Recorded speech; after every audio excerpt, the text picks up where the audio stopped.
संतोष देशमुख यांच्या हत्या प्रकरणाला आता 1 वर्ष पूर्ण झालं असताना या प्रकरणाशी संबंधित नवी आणि गंभीर घडामोड समोर आली आहे। या प्रकरणातील मुख्य आरोपी वाल्मिक कराडसह इतर आरोपी सध्या बीडच्या कारागृहात न्यायालयीन कोठडीत आहेत। दरम्यान या खटल्यातील आरोपी प्रतीक घुले यानं थेट कारागृहातील कर्मचाऱ्यालाच उघड धमकी दिल्याची माहिती सध्या समोर आली आहे। सर्व प्रकरण नेमकं काय आहे जाणून घेऊयात आजच्या व्हिडिओच्या माध्यमातून, त्यामुळे हा व्हिडिओ शेवटपर्यंत पहा।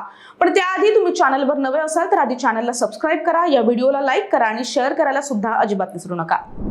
नमस्कार, मी शुभांगी, कॅमेरा मागे आहे मनोज मांडवकर आणि तुम्ही पाहत आहात घेऊन टाक। सरपंच संतोष देशमुख यांच्या हत्येच्या घटनेला 1 वर्ष उलटून गेलं असलं तरी या प्रकरणाभोवतीच्या घडामोडी थांबलेल्या नाहीयेत।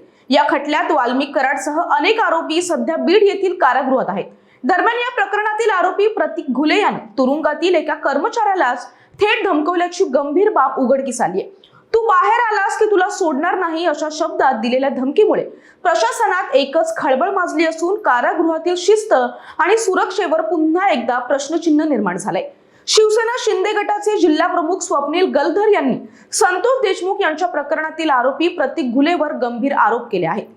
बीड जिल्हा कारागृहात असलेला प्रतीक घुले हा सरपंच संतोष देशमुख हत्या प्रकरणातील आरोपी असून त्यांना तुरुंगातील कर्मचाऱ्याला धमकवल्याचा दावा गलधर यांनी केलाय। गलधर यांच्या म्हणण्यानुसार या आरोपींच्या वागण्यात कुठलाही पश्चाताप दिसत नाही, उलट त्यांनी गुन्हा केल्याचा अभिमान असल्यासारखी वृत्ती दाखवली जाते। तुरुंगातून सुटल्यावर तुला पाहून घेतो अशी थेट धमकी कर्मचाऱ्याला देण्यात आल्याचं त्यांनी सांगितलं आणि या प्रकारामुळे आरोपींच्या मानसिकतेवर आणि कारागृहातील सुरक्षेवर गंभीर प्रश्न निर्माण झाले असल्याचं सुद्धा त्यांनी नमूद केलंय। या प्रकरणी कारागृह अधीक्षकांनी काही कारवाई करावी, जर कारागृह अधीक्षक यांनी कारवाई न केल्यास साडी चोळी भेट देऊ असा इशारा स्वप्नील गलधर यांनी दिलाय आणि याचबरोबर मकोका मधील आरोपींना दुसऱ्या कारागृहात पाठवण्याचे आदेश असताना इथं का ठेवलं जात आहे असा सवाल सुद्धा त्यांनी उपस्थित केलाय। तसंच कारागृहामध्ये वाल्मिक कराड मोबाईल वापरतो, मोबाईल रिचार्ज करतो असा दावा सुद्धा त्यांनी केलाय।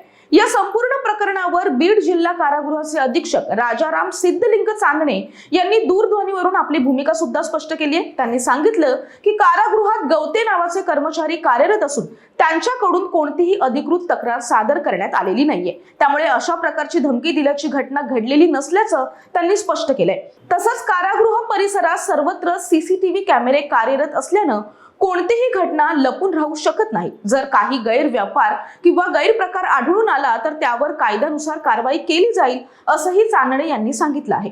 मात्र या प्रकरणावर सविस्तर प्रतिक्रिया देण्यास त्यांनी माध्यमांशी थेट बोलणं टाळण्याचं सुद्धा समोर आलंय।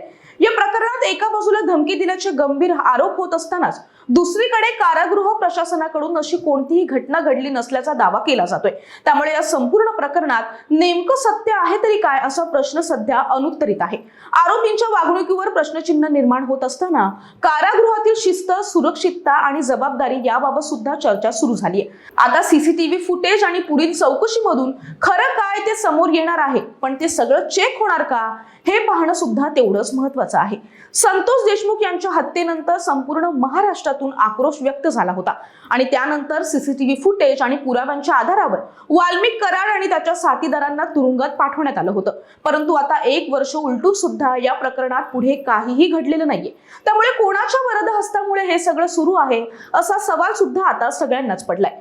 तुम्हाला या सर्व प्रकरणाबद्दल काय वाटतं कमेंट करून नक्की लिहा। या व्हिडिओला लाईक करा, शेअर करायला अजिबात विसरू नका आणि हा व्हिडिओ तुम्ही शेवटपर्यंत पाहिला त्याबद्दल खूप खूप धन्यवाद।